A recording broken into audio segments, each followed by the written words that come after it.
Let us begin with a very terse description. Cultural Marxism is a broad term which refers to the advocacy and application of critical theory, and more generally to the cultural, political, and academic influence of certain elements within the contemporary left. The roots of cultural Marxism are to be found in what is commonly known as the Frankfurt School. The term arose informally to describe the thinkers affiliated or merely associated with the Frankfurt Institute for Social Research at the Goethe University in Frankfurt, Germany during the interwar period. Critical of both capitalism and Soviet socialism, they sought to address the perceived shortcomings of classical Marxism in the pursuit of societal change. Their work came to be referred to as critical theory. Defining or categorizing critical theory is exceptionally difficult, for it pertains to a broad, almost disparate set of ideas, individuals, and approaches. The underlying and enduring aspect of critical theory, common to all its offshoots, nonetheless, is the creation of interdisciplinary theories that might serve as instruments of social transformation. During the 1960s, the Frankfurt School critical theory gained traction with some segments of the left-wing and leftist thought in both Europe and North America. Today, its influence is felt throughout Western academia, dominating the social sciences and humanities. Gender studies and whiteness studies being two such examples.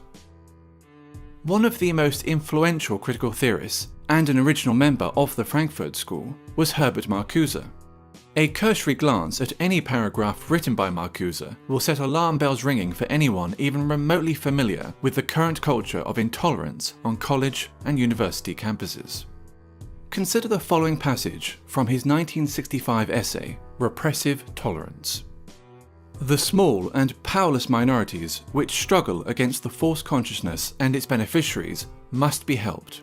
Their continued existence is more important than the preservation of abused rights and liberties, which grant constitutional powers to those who oppress these minorities.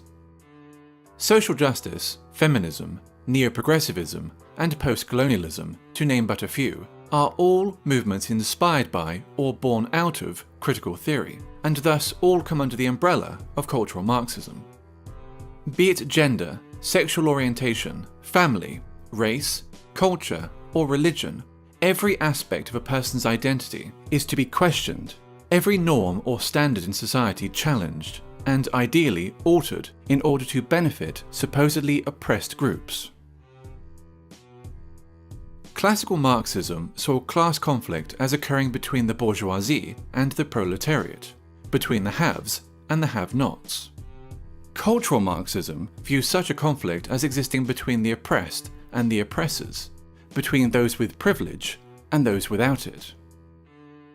The working class has been replaced by minorities.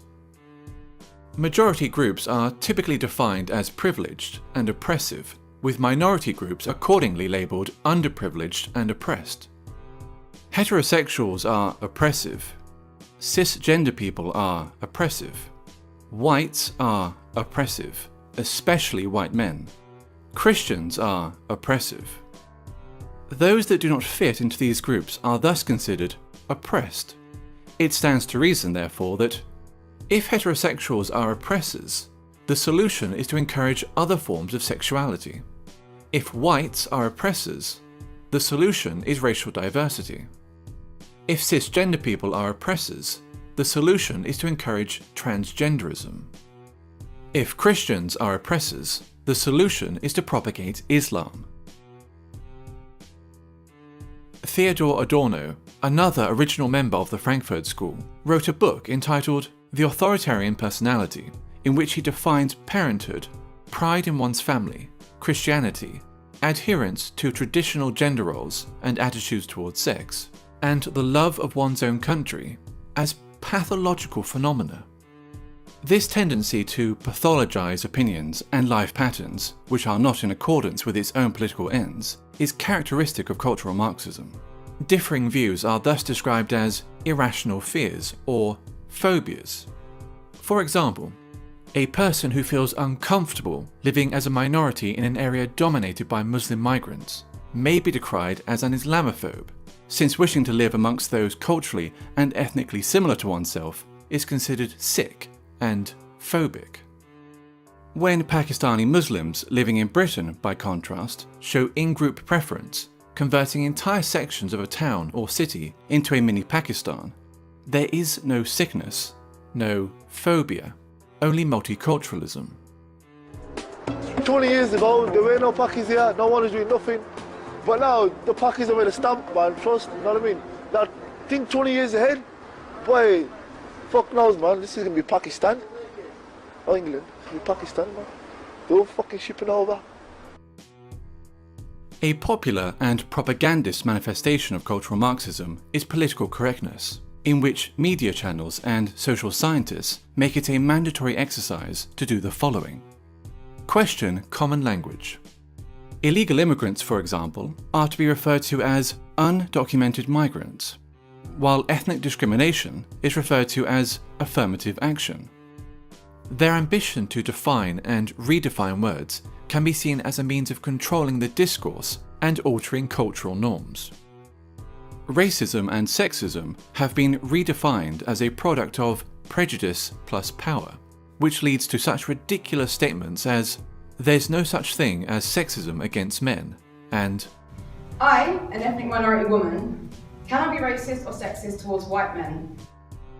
Maintain an unwaveringly favourable view of groups which are marked as being oppressed. Islam is a religion of peace. Black Lives Matter is a peaceful, legitimate protest movement. Feminism is only about equality, and so forth. No deviation from the aforementioned narrative will be entertained, ever, nor will criticism. While communism, as Marx envisioned it, offered the resolution of class conflict in a utopian social system, all that cultural Marxism offers is a desolate form of eternal warfare between ever more narrowly defined groups of offended minorities. The only meaningful consequence that its wide application could possibly ever have is the marginalization of traditional European culture.